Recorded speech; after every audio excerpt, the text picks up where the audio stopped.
Hello students, welcome back to logiclet learning. Previous video में हमने देखा था how to perform linear search on an array. आज की वीडियो में हम देखेंगे कि एरे में वही एलिमेंट कैसे सर्च करना है यूजिंग बाइनरी सर्च एल्गोरिदम। तो शुरू करने से पहले आई विल सजेस्ट कि जिन लोगों का बाइनरी सर्च का बिल्कुल भी कॉन्सेप्ट नहीं है बिल्ड, यानी आपको बिल्कुल भी नहीं पता बाइनरी सर्च क्या होता है, आपने कभी इसके बारे में नहीं सुना नहीं पढ़ा, वो एक बार थ्योरी वाली प्लेलिस्ट से इसका जो है थ्योरी पार्ट पढ़कर आए, कॉन्सेप्ट की ये कैसे एग्जैक्टली वर्क करता है इन डिटेल। उसके बाद आप इस इम्प्लीमेंटेशन पे आए। जिनको थोड़ा बहुत भी आइडिया है कि बाइनरी सर्च कैसे वर्क करता है, उनको ये प्रोग्राम आराम से समझ में आ जाएगा। तो स्टार्ट करते हैं। तो एज यूजुअल हमारा प्रोग्राम स्टार्ट होता है हेडर फाइल से। और यहाँ हम देख रहे हैं कि हमने जो है बाइनरी सर्च का फंक्शन जो है इस बार पहले नहीं बनाया है। इस बार हमने इंट मेन पहले बना रखा है, ये बाद में बनाया है फंक्शन। तो इसलिए हमने ऊपर डिक्लेयर कर दिया है कि हमारे प्रोग्राम में ऐसा कोई फंक्शन कभी बाद में आएगा, ताकि कंपाइलर को पहले से पता रहे कि ऐसा फंक्शन आने वाला है। सी प्रोग्रामिंग में आप लोगों ने पढ़ा होगा, इस तरह की प्रैक्टिस हम फॉलो करते हैं अगर हम इंट मेन पहले बना रहे होते हैं और बाद में कोई फंक्शन बना रहे होते हैं। तो शुरू करते हैं प्रोग्राम को विद इंट मेन। और अब आई होप ये जो लाइंस हैं ये सब लोग समझ चुके होंगे। इस पूरी प्लेलिस्ट में हम ये सब बहुत डिटेल में डिस्कस कर चुके हैं, तो इस बार हम इसे डेप्थ में नहीं करेंगे, इस बार हम इसे जल्दी जल्दी करेंगे। जिनको ये कॉन्सेप्ट्स नहीं समझ में आते हैं वो इस प्लेलिस्ट की प्रीवियस वीडियोस देख सकते हैं, वहां पे मैंने ये बहुत अच्छे से डिटेल में समझा रखा है।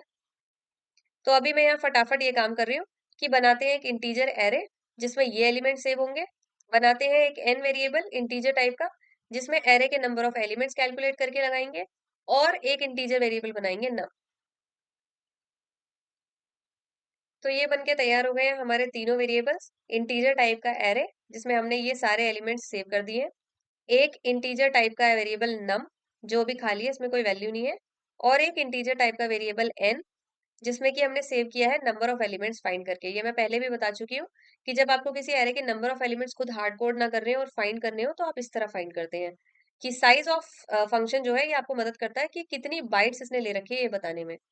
तो एरे ने, पूरे एरे ने कितनी बाइट्स ले रखी है प्रोग्राम में, डिवाइडेड बाय उसके एक अकेले एलिमेंट ने, साइज ऑफ ARR0 का मतलब है एरे के जीरोथ एलिमेंट, या कोई और एलिमेंट भी यूज कर सकते थे, कि उसके एक अकेले जीरोथ एलिमेंट ने कितनी बाइट्स ले रखी है। तो मान लीजिए पूरे एरे ने ली थी 40 बाइट्स और जीरोथ एलिमेंट ने ले रखी थी 4 बाइट्स। तो क्योंकि इन दोनों को ये डिवाइड करके दिखाया है, जब आप 40 को 4 से डिवाइड करेंगे तो आंसर आ जाएगा 10। तो 10 ही नंबर ऑफ एलिमेंट्स इस एरे में है। तो इस तरह ये यहाँ कैलकुलेट कर लेता है। ये मैं प्रीवियस वीडियोस में भी आपको सिखा चुकी हूँ इन डेप्थ। तो एन में वैल्यू आ गई होगी 10, तो हम यहाँ 10 सेव कर लेते हैं और अब अपने प्रोग्राम पे आगे चलते हैं। तो ये लाइन हम पहले से जानते हैं कि स्क्रीन पर एक मैसेज प्रिंट होगा, enter the number two search. और फिर ये आपको एक नंबर स्कैन यानी इनपुट करने देगा अपने कीबोर्ड से। परसेंटेज डी यानी ये एक्सपेक्ट कर रहा है आप एक इंटीजर एंटर करेंगे। जो इंटीजर आप एंटर करेंगे वो मेमोरी में जाके एड्रेस ऑफ नम यानी नम नाम का जो आपने वेरिएबल बना रखा है यहाँ पे जाके सेव हो जाएगा। तो एक बार आउटपुट स्क्रीन पे मैं दिखा देती हूँ ये काम कैसे हो रहा है। तो यहाँ आप देख सकते हैं आ गई आपकी print statement, enter the number two search. मैंने कहा आई वॉन्ट टू सर्च 9। तो ये 9 जो आपने यहाँ पुट किया है, जैसे ही आप एंटर प्रेस करेंगे ये नम नाम के वेरिएबल में जाके सेव हो जाएगा, यानी इस नम में अब यहाँ आ गया होगा 9। आगे बढ़ते हैं। अब हम कहते हैं एक इंट पॉस नाम का वेरिएबल बनाइए। ये पॉस शॉर्ट फॉर्म ली हमने पोजीशन के लिए, आप कुछ और भी नाम ले सकते थे। और हम कहते हैं इसमें हम आंसर सेव कराएंगे। कौन सा आंसर? प्रोग्राम में हमने बाइनरी सर्च नाम का एक फंक्शन बना रखा है। उस फंक्शन को चलाने के बाद जो आंसर वहां से रिटर्न होके आएगा उस आंसर को हम इस पॉस में सेव करा लेंगे। तो प्रोग्राम क्या करेगा, फटाफट से इस बाइनरी सर्च फंक्शन के पास जाएगा और देखेगा कि इसको एग्जीक्यूट कराने के लिए क्या क्या करना है। और इस पूरे को एग्जीक्यूट करा के जो आंसर रिटर्न होगा वो आंसर बाद में आके इस पॉस में सेव कर लेगा। तो देखते हैं कैसे आंसर आएगा। साथ साथ में बोला है कि जब ये फंक्शन कॉल हो तो इसे साथ में 3 आर्ग्यूमेंट्स यहाँ से भेज देना, क्योंकि उन्हीं पे ये काम कर पाएगा। एक ARR यानी हमने जो एरे बनाया है ये इसे दे देना। एक N नंबर ऑफ एलिमेंट्स जो ढूंढे हैं ये दे देना। एक नम यानी कौन सा एलिमेंट इसमें से सर्च करके निकालना है ये भेज देना। तो ये तीनों आर्ग्यूमेंट जो है यहाँ से सेंड कर दिए जाएंगे। और फंक्शन यहाँ अपने खुद के वेरिएबल्स बना के तीनों आर्ग्यूमेंट्स को रिसीव करके उनमें कॉपी पेस्ट कर लेगा। यानी ये क्या करेगा, अपने 3 वेरिएबल्स बना लेगा, ए, साइज और नम नाम के ऐसे। और अब बोलेगा वहां से जो भी डेटा आ रहा है उसको यहाँ, यानी जो पहला आया है उसको ए में सेव कर देना, दूसरा जो आया है उसे साइज में सेव कर देना, तीसरा जो आया है उसे नम में सेव कर देना। तो देख लेते हैं। पहला आया है एरे, पूरा का पूरा एरे। दूसरा आया है एन यानी 10। तीसरा आया है नम यानी कि 9। तो ये जाके वहां ऑर्डर वाइज सेव हो जाएंगे। और अब ये जो है इन पे काम शुरू करेगा। तो जब ये काम शुरू करता है तो कहता है कि पहले आप ऐसा करिए, 3 वेरिएबल बना लीजिए। लोअर, अपर और मिड, और तीनों में हमको इंटीजर वैल्यू सेव करेंगे। तो बना लेते हैं 3 वेरिएबल। और अब कहता है कि लोअर में तो डाल दीजिए वैल्यू 0, तो लोअर में डाल देते हैं वैल्यू 0। अपर में डाल दीजिए साइज, साइज में आया था 10, तो अपर में डाल दीजिए 10। अब जो है हमें मेजर काम अपना शुरू करना है। यानी अभी ये क्या कर रहा है, आपका जो 0th पोजीशन है इसको लोअर पोजीशन मान रहा है, और मैक्सिमम जो नंबर है आपका 10, यानी उससे नीचे नीचे ही सारे एलिमेंट है, तो उसको मान रहा है अपर लिमिट। लोअर और अपर लिमिट का मतलब है कि एरे का जो सर्च है ये लोअर और अपर लिमिट के बीच में ही परफॉर्म होगा। तो आगे हमने देखा है कि हमने एक वाइल लूप यूज किया है। अगर हमें आसान लगता है वाइल फॉर की जगह, तो हम वाइल भी यूज कर सकते हैं। तो वाइल लूप कहता है कि ये जितना भी काम यहाँ लिखा है ये आपको तब तक परफॉर्म कराना है जब तक lower is less than equal to upper. जब तक लोअर की वैल्यू अपर से कम रहे या उसके बराबर हो जाए, तब तक आपको ये लूप चलाते रहना है। तो अभी हमारी लोअर की वैल्यू है 0, अपर की वैल्यू है 10, बिल्कुल उससे कम ही है, तो ये लूप चलेगा। तो चलेगा तो क्या काम करेगा, कहता है मिड इस वेरिएबल में डाल दीजिए lower plus upper by 2। Lower की वैल्यू है 0, अपर की वैल्यू है 10 बाय 2, यानी कि 0 प्लस 10 बाय 2, यानी कि 5। तो मिड में वैल्यू आ जाएगी 5। यानी ये क्या कह रहा है कि ये जो है आपका, इसको हम मिड मान रहे हैं अभी। तो आप देखेंगे कि इस पूरे एरे में जो है 10 एलिमेंट्स थे, तो इसने बड़ी आसानी से क्या किया है, आपके 5 एलिमेंट्स को एक जगह रख दिया है। एक 5 एलिमेंट्स को इस तरफ मान लिया, यानी आपके एरे को इसने दो पार्ट्स में विजुअलाइज कर लिया है कि दो डिफरेंट पार्ट हैं एरे के, दो इक्वल हाफ से। अब ये कहता है कि अब काम परफॉर्म कराना, एक बार ये कंडीशन चेक करो। If num is equals to a of mid, आपने जो नंबर सर्च करना चाहा है यानी कि 9, अगर ये एरे ऑफ मिड के ही बराबर है, मिड की वैल्यू है 5, यानी एरे में 5वीं पोजीशन पे ही रखा हुआ है, तो फिर कुछ काम परफॉर्म करना कि मिड को रिटर्न कर देना। पर अभी तो ये नहीं रखा हुआ, तो ये काम तो परफॉर्म नहीं हो पाएगा। तो ये कहता है ये नहीं हुआ तो ये चेक कर लो कि if num is greater than array of mid, mid की वैल्यू है 5, 5वीं पोजीशन पे जाके वैल्यू चेक करो। आप जो नम सर्च करने की कोशिश कर रहे हो, अगर ये ग्रेटर है इससे, तो हम तो सर्च कर रहे हैं 9, ये ग्रेटर तो नहीं है 13 से, यानी ये वाला काम जो है ये भी परफॉर्म नहीं हो पाएगा। अगले पे आता है, कहता है अब चेक करिए if num is less than array of mid. अगर नम जो है मिड यानी 5 एरे की 5वीं पोजीशन से कम है, बिल्कुल कम है, हम तो 9 सर्च कर रहे हैं, 9 13 से कम ही है, तो ये वाली कंडीशन ट्रू हो गई है। तो ये कहेगा ठीक है, फिर ये वाली कंडीशन चला दो। तो क्या स्टेटमेंट चलानी है, अपर नाम के वेरिएबल में डाल दीजिए मिड -1। मिड की वैल्यू है 5, तो मिड -1 का मतलब है 4, यानी आप अपर नाम के वेरिएबल में 4 डाल दीजिए। तो इस 10 को हटाकर यहाँ आ जाएगा 4। अब एक बार जो है आपका पूरा लूप चल चुका है, लेकिन अभी भी अगर आप चेक करेंगे तो कंडीशन ट्रू ही है कि लोअर जो है वो अपर से लेस ही है। तो लेस है तो लूप घूम कर आएगा और वापस से वही काम परफॉर्म कराएगा। फिर से वही काम करेगा, कहेगा मिड में रख दीजिए लोअर प्लस अपर बाय 2। अब लोअर की वैल्यू इस समय है 0, अपर की वैल्यू हो चुकी है 4, यानी 0 प्लस 4/2, यानी 4/2 यानी कि 2। तो कहता है मिड में रख दीजिए वैल्यू 2। तो इसको इरेज कर देते हैं, और अब मिड में से 5 वैल्यू हटके हो जाएगी 2। यानी अब जो है ये क्या कर रहा है, ये आपके इस पोर्शन को मिड मान रहा है।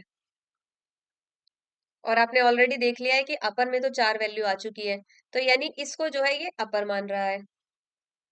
और हमें ये पता है कि सर्च जो है वो लोअर से अपर के बीच में ही परफॉर्म होती है, यानी इसने बड़ी सफाई से क्या किया, आपका इतना एरे जो है उसको एलिमिनेट कर दिया कि इसमें तो सर्च करना ही नहीं है, इसमें एलिमेंट मिलेगा ही नहीं।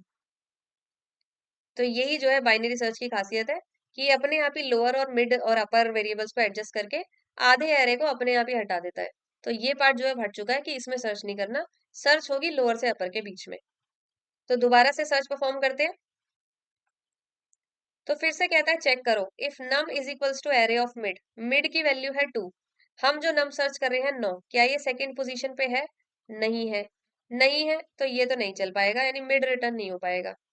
अगला, if num is greater than array of mid, जाके देखो आप जो नम सर्च कर रहे हो यानी 9, ये एरे ऑफ मिड, मिड यानी 2 सेकंड पोजीशन पे जो रखा है इससे ग्रेटर है, बिल्कुल इससे तो ग्रेटर ही है, 9 तो 3 से ग्रेटर है। तो अब ये ग्रेटर हो गया तो ये चल जाएगा। तो ये कहता है कि अगर ऐसा हो गया है, ये कंडीशन ट्रू हो गई है, तो आप एक काम करो, lower is equals to mid plus 1, यानी लोअर को शिफ्ट कर दो मिड प्लस 1 पे। मिड की वैल्यू है 2, तो मिड प्लस 1 यानी 2 प्लस 1 यानी कि 3, यानी लोअर में अब आप 3 वैल्यू डाल दो। तो इस लोअर में से जो है 0 हट जाएगा और यहाँ वैल्यू आ जाएगी 3। तो अगर आप यहाँ देखें तो इसका मतलब है इसने यहाँ से आपके लोअर को हटा दिया है और अब ये इस थर्ड इंडेक्स को जो है लोअर मान रहा है। तो आपको पता है सर्च तो परफॉर्म होती है हमेशा लोअर से अपर के बीच में।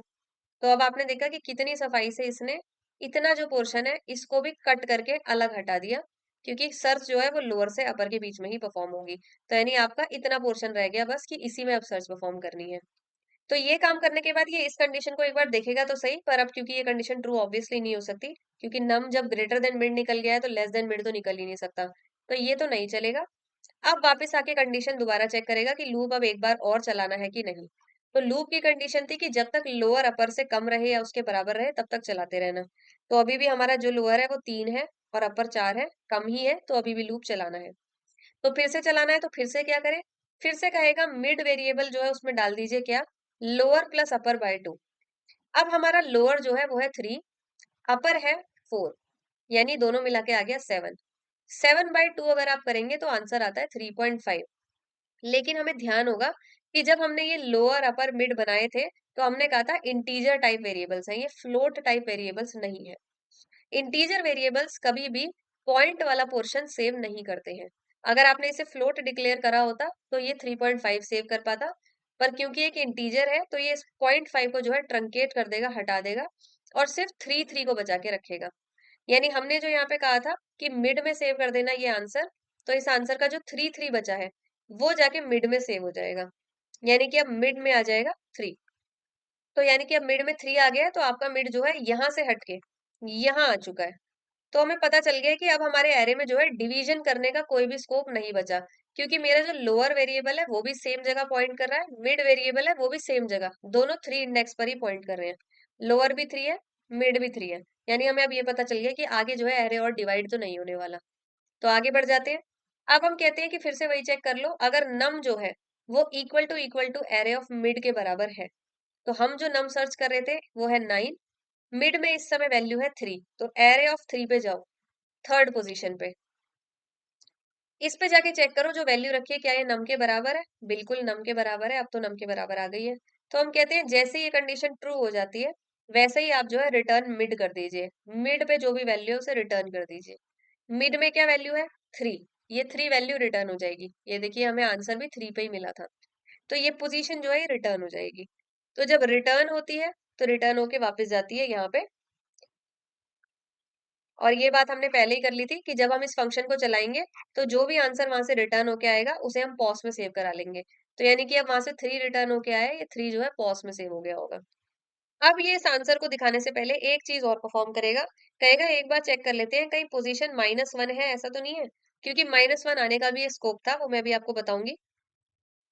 तो ये देखेगा क्या पोजीशन -1 है, -1 तो नहीं है, हमारा तो जो पॉज है वो 3 आया है, तो ये तो नहीं चलेगा, यहाँ आ जाएगा। वरना अगर -1 नहीं है तो आप स्क्रीन पे प्रिंट करा दो number is at position %d, और जो भी पॉज नाम के वेरिएबल में पोजीशन आई होगी उसको इस %d पे शो करा देना।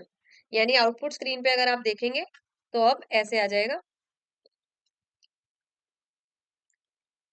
कि मैं सर्च कर रही थी element to search 9, number is at position 3 in the array, इस तरह आपका जो आंसर है वो आ जाएगा।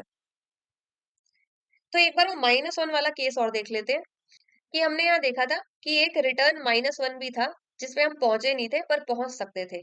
ऐसा कब होता है, मान लीजिए आपने सर्च कर दिया नंबर 58, जो कि इस पूरे एरे में है ही नहीं कहीं पर भी। तो ये कितना भी इस लूप को परफॉर्म कर ले, कितना भी लोअर मिड अपर सब कुछ परफॉर्म कर ले, कभी भी जो है आपको 58 नाम का एलिमेंट नहीं मिलेगा। यानी कि ये जो हम बार बार चेक करते हैं कि कहीं नम मिड के बराबर तो नहीं है, यानी कि ये जो हम परफॉर्म करते हैं कि नंबर मिड के बराबर आ गया है क्या, अब हमारा काम होता है मिड को नंबर पे ले आना और फिर मिड को रिटर्न कर देना। तो ये जो मिड है कभी आएगा ही नहीं, क्योंकि 58 इसमें कभी मिलेगा ही नहीं हमें।